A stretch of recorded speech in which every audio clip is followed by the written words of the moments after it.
It's spring game week for the Florida Gators, and I have never been so excited for a spring game. But we got to talk about the biggest storylines here on Locked On Gators. You are Locked On Gators, your daily podcast on the Florida Gators. Part of the Locked On Podcast Network, your team every day.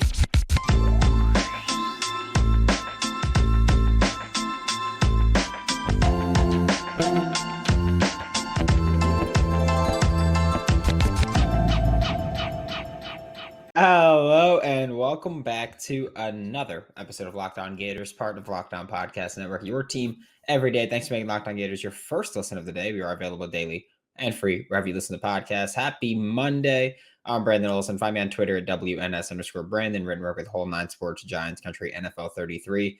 And today's episode of Locked On Gators is brought to you by HelloFresh. Skip trips to the grocery store and count on HelloFresh to make home cooking easy, fun, and affordable. And I'm telling you, I genuinely have used HelloFresh for months. They're awesome. That's why it is America's #1 meal kit. Go to HelloFresh.com/college60 and use code college60 to get 60% off plus free shipping. But the main focus of today is not free shipping on your HelloFresh. It is the spring game is this Thursday evening, which we know there's going to be a ton of recruiting news, and we'll talk about all that another day. We're going to have John here for it, so we'll talk about it then.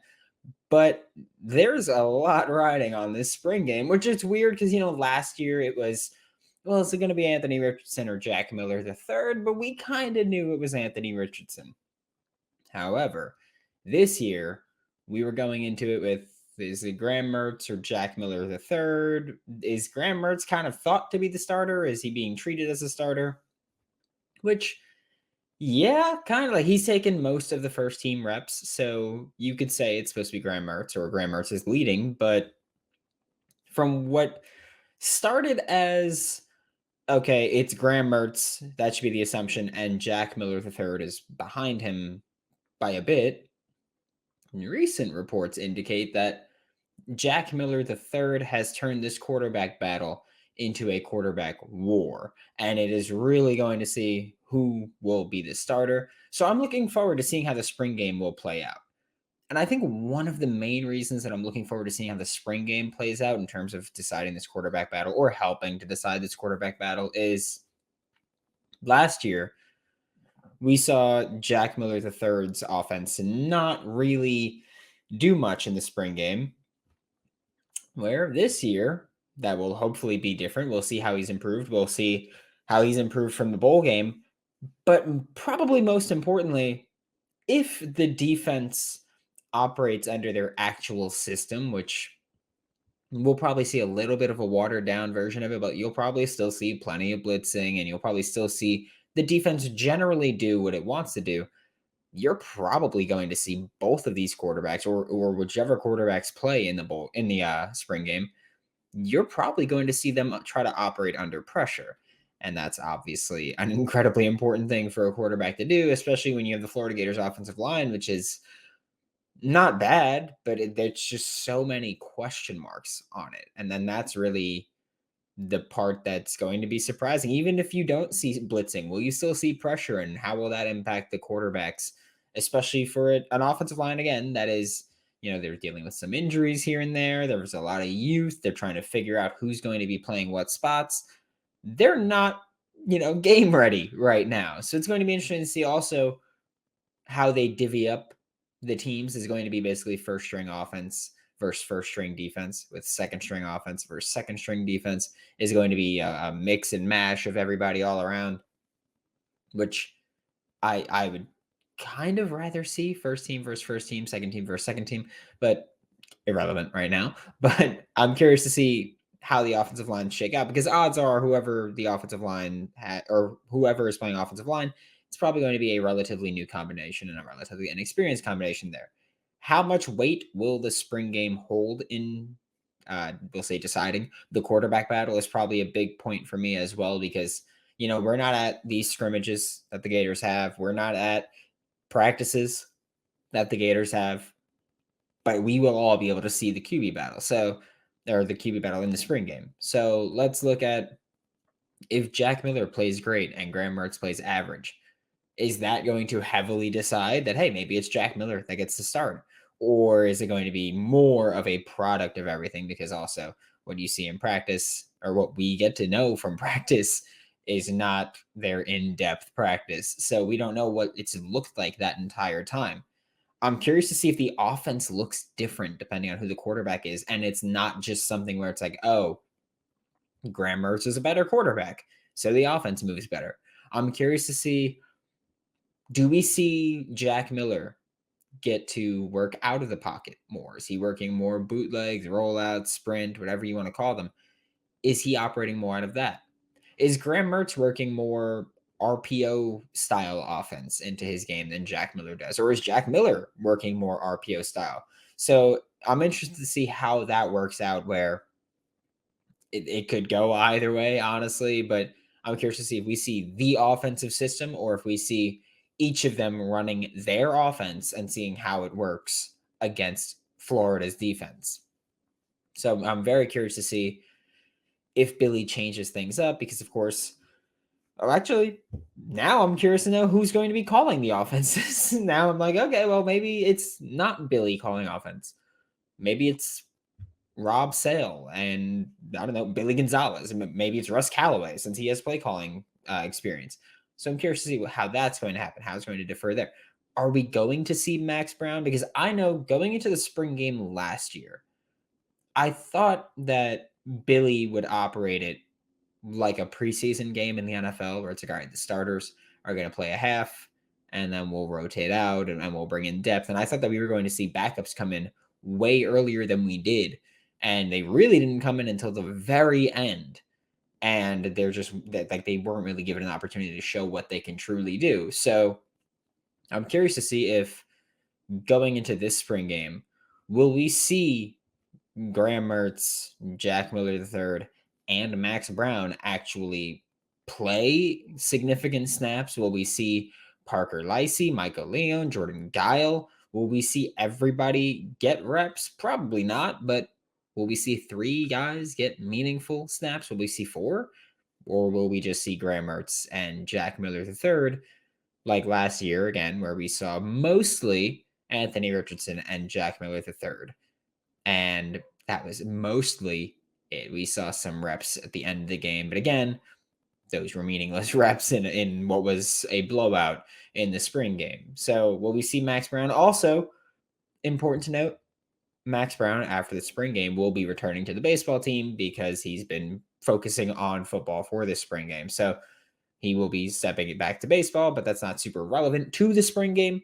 It's just a fun little fact for those of you that also follow Gators baseball, which, yeah, Saturday sucked for the tournament, but or for the series, but Florida did win the series. So that's more important, right? I'll take a series win over, a run rule loss one time. But before we talk about the rest of this spring game, today's episode of Locked On Gators is brought to you by FanDuel Sportsbook.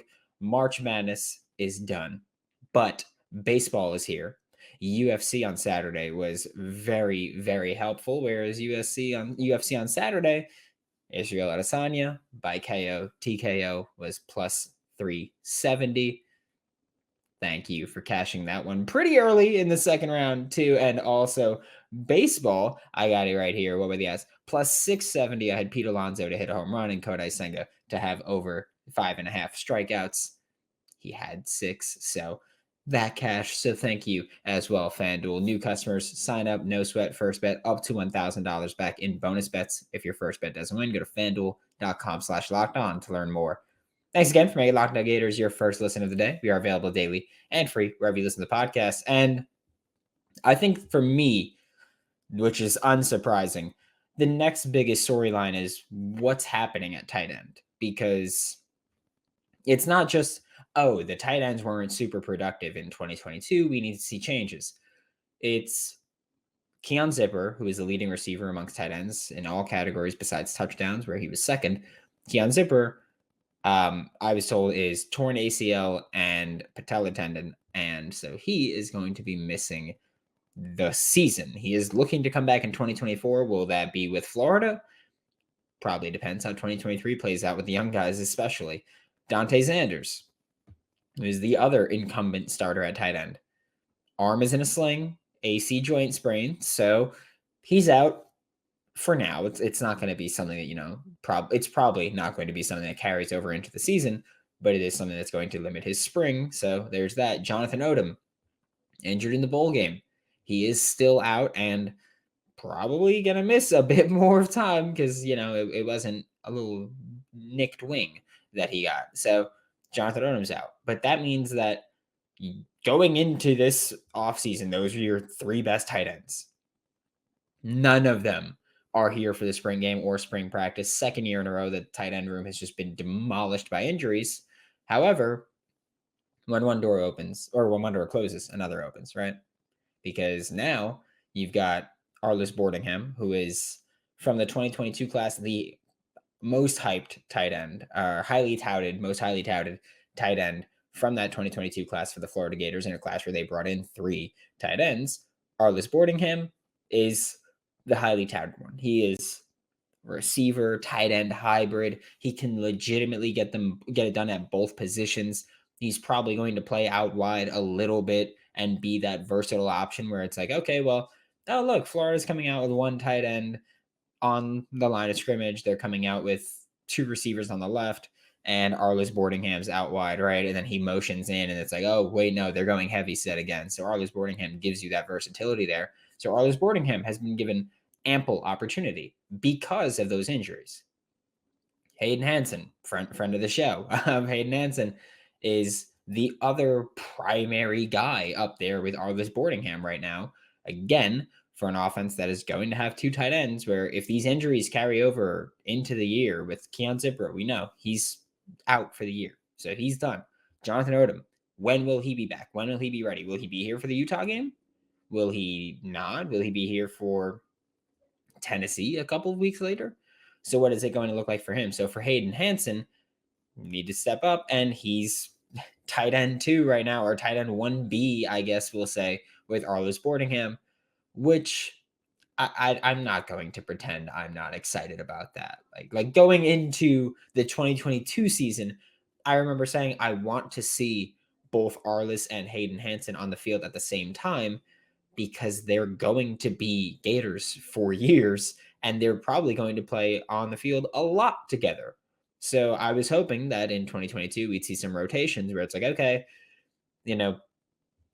Eastern Washington game, obviously Arliss was dealing with injury, but prior to the season, again, I was like, all right, maybe Eastern Washington, we see Arliss and Hayden both get to play a ton and see the true freshman eat. That didn't happen. So hopefully, honestly, we'll see what happens when the season comes. But spring game, I want to see them both eat. I want to see how they're used also. I want to see, are Arliss and Hayden going to be on the same team, or are they going to be one on one team, one on the other? And we're going to see who's got the best game as a starting tight end here. Or is it going to be, hey, these 2 might play a bit together during the season, so put them on the field together and see how that shakes out. Either way, I want to see them eat. I want to see Hayden get matched up against Shamar James and see what happens there, because I know that's always fun. And I've heard things, and that sounds awesome to me. But it's an insanely talented and versatile tight end duo to have those 2 when you're looking at young options, because tight ends generally don't contribute early in college. They generally don't contribute early at the NFL level. So Arliss and Hayden, kind of putting them together, is a very young, versatile tight end group that I'm curious to see how it shakes out with them. And it's genuinely my favorite possible duo, just because, again, I think they give you so much. I think that you kind of get more of the speed with Arliss Boardingham and more of the power with Hayden Hansen and Quadzilla. Like we know his legs are huge. So he probably get that speed and power mix, and that's always a good combination. You have both of them can be killers in the red zone, because if you put a linebacker on Arliss, he's probably going to snap his legs. If you put anybody on Hayden, he's probably going to go up over top. And so I think that they're just such a great complementary duo, and complementary football does not get enough compliments. So there's that also during the spring game. We'll see Andrew Savai, who switched from edge to tight end during this past offseason. But again, in high school, he was a not highly touted, but he was a productive tight end for a high school. Tony Livingston, who was an offensive lineman in high school, is moving to tight end, and he's a great athlete. What's he going to look like? And also, what advantages does he have as being a former offensive lineman moving to tight end? How much of an advantage does that give him as far as run blocking for a team that, needs to run block because they're going to run the football well? Scott Isaacs III is a walk-on that's been making waves. I've heard his name multiple times as someone who's showing progress and making splash plays. They're also the only other tight ends available. So guess what? If you see Arliss and Hayden on the same team, that means that the other team is going to have probably we'll see one of these guys go on both teams, which is probably the most likely scenario. But you'll see Arliss and Hayden there, and Andrew Savai, Tony Livingston, Scott Isaacs III. You'll probably see them play significantly because guess what? If Arliss and Hayden are on the same team, then two of those other three are probably starting for the other team. If Arliss and Hayden are one team each, then guess what? You need a second tight end there that's going to play consistently. So I'm curious to see what's going to happen at tight end with all these injuries and replacing players. And it's one of those things where it sucks that injuries happen. I'm excited to see how it shakes out, though. Going to defense for this one, safety. It's a brand new room because you look at Trey Dean and Rashad Torrance, they're gone. They're going to the NFL, or at the very least, they're trying to go to the NFL. You look at probably the heir apparent at safety would have been Trevez Johnson because I don't think they liked him that much at Star, but he went to Missouri where he's going to be blitzing like crazy, assuming he stays at their star spot. So he's going to be blitzing a lot, which is, great for him. But with Miguel Mitchell also now, he's the favorite. He's the guy that in February, I remember saying, like I spoke to someone on the coaching staff and I was like, oh, so what do you think about safety? And the thought was Miguel Mitchell's our best safety right now. Like he was like, he's our best safety right now. Probably going to be a starter when we get around to the start of the year. And he was injured a little bit earlier in the spring, missed a week with a non-contact injury with a non-contact jersey, but he is back now to play and he will be here for the spring game, which is interesting to see. I'm hoping that for safety, we see on one side Miguel Mitchell and Kamari Wilson as the starters. Obviously, Kamari Wilson, 5-star out of IMG last year, likely going to be Miguel Mitchell's running mate as far as starters in the secondary at safety go. So I think that we'll see Miguel Mitchell and Kamari Wilson starting, which is also interesting because Miguel Mitchell last year played more star than anything else. So he operated more as a box defender than anything else. Kamari Wilson is someone that a lot of Gators fans are going, play him a linebacker. Why not? So you're looking at two guys who are generally thought of as not deep safeties in a defense that's going to operate more cover 3 than they did quarters last year. So cover 3 means that you're going to have to be a bigger space eater, we'll say, on the deep end. So you're going to have to be rangy and cover that space where quarters, you had help underneath, you had help to the side. There was a lot going on where mentally you had a lot of requirements, but physically you didn't necessarily have to cover a ton of space. Where now cover 3, you're going to have to be able to do that as a deep safety with one guy working as a box safety. My assumption would be Miguel Mitchell is more of the deep safety with Kamari as more of the box safety. But again, Miguel Mitchell operated as a star last year in the limited playing time that he had. And we saw him work as a flat defender, which in cover 3, one of your safeties is probably going to be a flat defender. So we'll see. I mean, it could be a fun combination. It could be interesting. I think it gives you a lot to work with. It's just a matter of can they really do what they need to do? We'll find out. And then the second string or second team safeties, Jordan Castell, who I've heard nothing but awesome things about him, and Bryce Thornton, both of whom have been rotating with the second team and will almost definitely find some playing time during the season this year. Spring game could be a big test for them because for the secondary specifically, I think that you'll be looking at like safety specifically and linebacker specifically, actually, more so than just secondary. So linebacker and safety, you're looking at guys who need to be able to work together. So for those positions, I'm like, okay, you should play the starters on the same team or play the combinations on the same team where safety, you should see your starters, Miguel Mitchell, Kamari Wilson, starting on one side because they're going to need to know how to play off of one another in actual games. Then you have Jordan Castell and Bryce Thornton as the other starters because they're going to need to be able to play off one another in actual games. And they're going to be that duo that comes in, that second team safety group. They're going to be the ones that come in. So they've both been making plays. They've both been popping consistently. Jordan Castell worked in a defense that is similar to what the Florida Gators are doing now. He did that in high school. Bryce Thornton worked all over the secondary in high school. They're both incredibly versatile players. Jordan Castell also, by the way, played outside cornerback in high school. So I think he gives you something that you don't get from safeties often. Like, especially if you're going to operate in man coverage, he's going to be able to do that. So that's something that I'm curious to see, especially when, Georgia, when you've got Brock Bowers running out there. Utah, when you've got Brent Keefe running out there. What is that going to look like? We'll see, but I'm excited. I'm excited to see how it works out. Anyway, the spring game also is important for the safety spot because right now we know safety is the youngest room on this roster. We know that the second transfer portal window opens in less than a week now. So if the spring game, if the safeties are popping in the spring game, maybe the Gators don't have to stress safety so much in the second transfer portal window. If they go, okay, well, we're comfortable with Miguel and Kamari starting. We're comfortable with Jordan Castell and Bryce Thornton as the second string.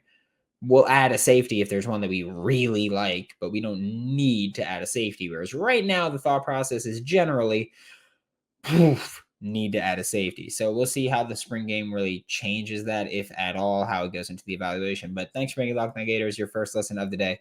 Every day. We'll be back tomorrow to talk more Florida Gators football and more probably about the spring game. For Locked On Gators, I'm Brandon Olson. Don't forget to follow me on Twitter at WNS_Brandon. Find all my written work with Whole Nine Sports, Giants Country, and NFL 33. And I will see you all tomorrow.